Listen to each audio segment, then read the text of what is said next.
دینے کا فرمایا دیجیے گا کہ ابھی جاوید لطیف صاحب کہہ رہے تھے کہ 9 اور 10 میں کے واقعات کے حوالے سے اگر سپیس یا کھڑکی کھلی رہن دی تو کوئی دروازہ آ کے جوڑ دے گا، یعنی کہ جو پرپیٹریٹرز تھے جنہوں نے اکسایا بشمول عمران خان صاحب، سب کے کیسز فوجی عدالتوں میں سنے جانے چاہیے اینڈ ایک مثال قائم ہونی چاہیے کہ کبھی کوئی آئندہ اس کی جرت نہ کرے۔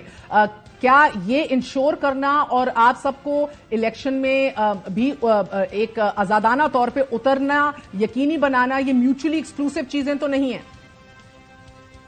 بہت شکریہ۔ بسم اللہ الرحمن الرحیم، اللہم صلی وسلم مبارک علی سیدنا محمد وعلی آل محمد۔ سب سے پہلے آپ کو اپریشیٹ کرتا ہوں جو آپ نے فلسطین پہ آج پھر آواز اٹھائی ہے، اور ہم سب کو اپنی اپنی بساط اٹھانی چاہیے۔ ہم سب کی اسلامی اور انسانی بھی ذمہ داری ہے۔ وہ کہتے ہیں نا کہ you don't have to be a Muslim to understand what is happening in Palestine and Gaza, the human genocide going on there. You don't have to be a Muslim, you just have to be a human being to realize کہ آپ کو مسلمان ہونا ضروری نہیں ہے، صرف انسان ہونا ضروری ہے۔ آپ کو احساس ہو جائے کہ وہاں جو ہو رہا ہے، تو انشاءاللہ ہم سب اپنے فلسطینیوں کے ساتھ ہیں۔ اللہ میں توفیق دے۔ امت مسلمہ پہ اس وقت ایک عجیب طرح کا بحران ہے، کوئی بھی تگڑی آواز نہیں آ رہی۔ دیکھیں، جو آپ نے جاوید لطیف صاحب کی بات کی ہے، میں اس سے اگری کرتا ہوں، ٹھیک ہے، بالکل جس نے غلط کیا ہے، لیکن اس میں صرف انکلوڈ کر لیں کہ جس نے بھی اسٹیٹ انسٹیٹیوشنز پہ حملے کیے ہیں، ہم بالکل اس کے حق میں نہیں ہیں، نہ تحریک انصاف، نہ عمران خان، نہ علی محمد۔ لیکن اس کے ساتھ ساتھ ان چیزوں کی بھی انویسٹیگیشن ہونی چاہیے۔ جیسے سپریم کورٹ پہ حملہ ہوا، اس کی ہونی چاہیے، اس کی بھی پراپر انویسٹیگیشن اور سزا آج ملنی چاہیے۔ جب ماضی میں ایک ہمارے آرمی چیف جب ہوائی جہاز میں تھے اور اس کے بعد ان کو جس طرح معزول کیا گیا، یہ ساری چیزوں کو میں سمجھتا ہوں فرام کم از کم پچھلے 10-15 سال کا، 20 سال کا ہونا چاہیے۔ You are proposing a truth and reconciliation committee essentially۔ دیکھیں، یہ جو جاوید لطیف صاحب نے بات کی نا، اس میں بغض ہے، اس لیے میں نے یہ سخت جواب دیا ہے کہ بالکل پہلے ذرا تیرا سازش کیس پہ آئے نا، کہ کس حساب کتاب کے ساتھ میاں صاحب پھر باہر گئے تھے۔ میں تو اس کے حق میں نہیں ہوں جو میاں صاحب کے ساتھ ہوا تھا، ان کو ہتھ کڑی لگائی گئی اور سارا کچھ جو ان کے ساتھ ہوا، لیکن اگر آپ نے کرنا ہے تو کم از کم اس سے ایٹ لیسٹ سٹارٹ کریں، جو آخری مارشل لا لگا تھا اس سے تو سٹارٹ پھر کریں نا۔ اور اس کے ساتھ ساتھ جو سپریم کورٹ پہ حملہ ہوا تھا، اور ابھی جو حملہ ہوا ہے سپریم کورٹ پہ، میں تو ان دنوں میں جیل میں تھا، لیکن وہ تصویر میں نے اخبار میں دیکھی، آپ نے تو لائیو ویژولز دیکھے ہوں گے۔ بڑا دکھ ہوتا ہے ایز اے پاکستانی اور ایز اے وکیل اس سپریم کورٹ پہ اس طرح سے حملہ دیکھ کے، جس کی ہم عزت کرتے ہیں، اپنے آپ سے زیادہ رسپیکٹ دیتے ہیں سپریم کورٹ کو، ہم وکلا کالے کورٹ کی ایک شان ہے، سب سے بڑی عدالت ہے۔ جس طرح حملہ ہوا جو ابھی ہوا تھا، جو جی او آئی کے لوگ گئے تھے، تو پھر سب کی ہو، پک اینڈ چوز نہ ہو۔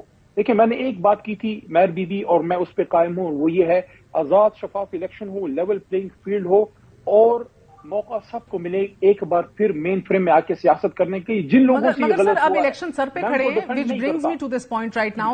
اس سے پہلے کہ میں آؤں آپ کے امیدواروں پہ اور الیکشن میں اترنے کے اور جلسوں کے حوالے سے، پہل فرمائی دیجیے گا کہ اب 2 سابق وزراء اعظم سے جڑے 2 بڑے کیسز جو ہیں، وہ اپیلوں کی سماعت جو ہے وہ جاری ہے عدالتوں کے اندر۔ آج عصر 9 سائفر کا کیس شروع ہوگا، آج یہ فیصلہ ہو گیا، کل عدم قرار دے دیا گیا اسلام آباد ہائی کورٹ کی طرف سے، مگر دوسری طرف القادر ٹرسٹ کے اندر انویسٹیگیشنز جاری ہیں، ابھی ٹرائل کا آغاز نہیں ہوا، مگر 9 اور 10 مئی کے واقعات کا بھی سامنا ہے، اور آپ جانتے ہیں کہ اب وفاق بھی 5 رکنی بینچ کا جو ملٹری کورٹس کے خلاف فیصلہ تھا، اس کے حوالے سے اپیل میں ریویو میں چلے گئے ہیں۔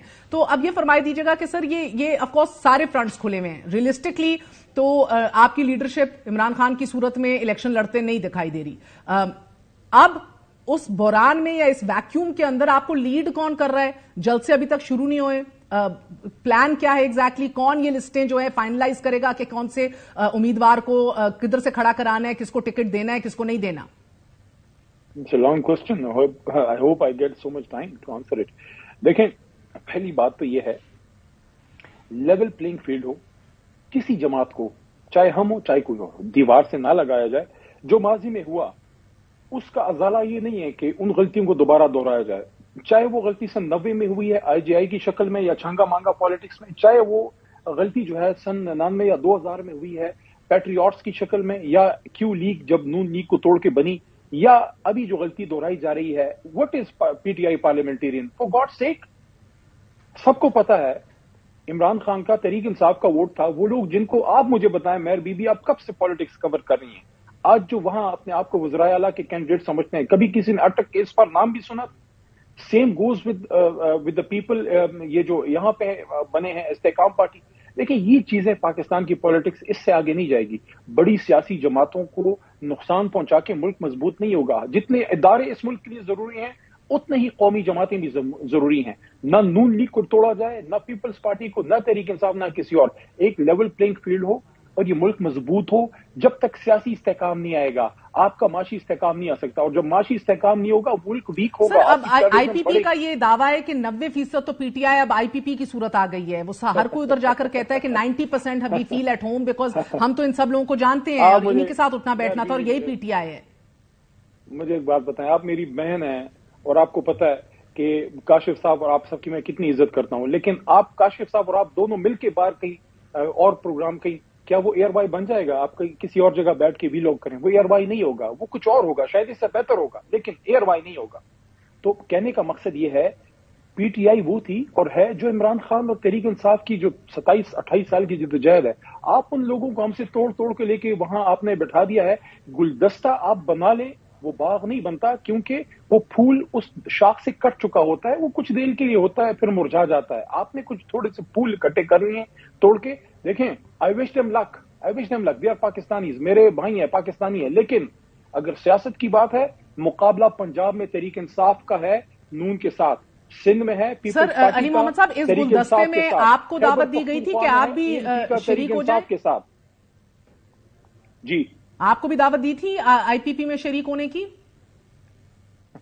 مجھے اس قابل نہیں سمجھا، میرے خیال میں ادھر ہی ٹھیک ہوں الحمدللہ. اچھا، اور میں اپنی جگہ پہ ٹھیک ہوں. اور یہ میرے سوال کا آپ نے جواب نہیں دیا کہ اب آپ لوگوں نے کیا اپنی فائنل حتمی لسٹیں تیار کر لی ہیں کہ کس کینڈیڈیٹ کو ٹکٹ دینا ہے؟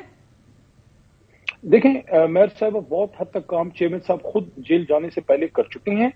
کچھ جو ہے وہ ہو رہا ہے، بہت اس میں ہو بھی چکا ہے، اور صرف ایک لسٹ نہیں بلکہ ہم نے الٹرنیٹو لسٹ بھی ہماری تیار ہو رہی ہے کہ اگر ایک بندہ ادھر ادھر ہو جائے تو پھر دوسرا ہو، اور اس میں وکلاء کی ہیلپ بھی ہم لیں گے. وکلاء بھی ہمارے کینڈیڈیٹس ہوں گے انشاءاللہ. میئر صاحبہ عمران خان صاحب کا حکم ہے، چیئرمین صاحب کی خواہش بھی ہے اور ان کا حکم بھی ہے کہ پاکستان کے ہر حلقے پہ تحریک انصاف کا کارکن جو ہے وہ کھڑا ہو. انشاءاللہ آپ کو پورے پاکستان سے اپنے بندے جو ہے وہ کھڑے کر کے دکھائیں گے انشاءاللہ. اور سر رانا ثناء اللہ صاحب دعویٰ کر رہے ہیں 120-25 سیٹیں تو ہم آرام سے نکال لیں گے. ساتھ آپ دیکھ رہے ہیں بلاول بھی کہہ رہے ہیں کہ اگلا وزیر اعظم نوجوان ہونا چاہیے اور وہ ہمارا لاہور سے نہیں ہوگا. آپ لوگ what numbers are you working with realistically, حقیقتاً گراؤنڈ ریالٹی کو دیکھتے بھی آپ کو کیا لگ رہا ہے؟ دیکھیں اگر لیول پلینگ فیلڈ مل گئی نا تو رانا صاحب کو میں یہ کہوں گا اپنی جو ہے نا اپنی ضمانت بچا کے رکھیے گا. فیصل آباد سے اپنا ایک کارکن وہاں کھڑا کریں گے انشاءاللہ. بڑے بڑے بورڈ اس بار ایک بار پھر الٹیں گے اور ایک نئی تاریخ رقم ہوگی انشاءاللہ اگر لیول پلینگ فیلڈ ہمیں مل گئی. آپ کہہ رہے کیا ریئلسٹک ٹارگٹ ہے؟ اس ملنگ کے منہ سے اللہ نے 9 اپریل کی رات ایک بات نکالی تھی کہ 2/3. میں تھوڑا سا اس میں اگر آپ اجازت دیں الٹریشن کرنا چاہتا ہوں. مجھے لگتا ہے کہ 2/3 کم پڑ جائے گی انشاءاللہ. اب بات 3/4 پہ جا کے رکے گی. بہت بہت شکریہ. ہمارے ساتھ علی محمد صاحب موجود تھے. آپ نے گفتگو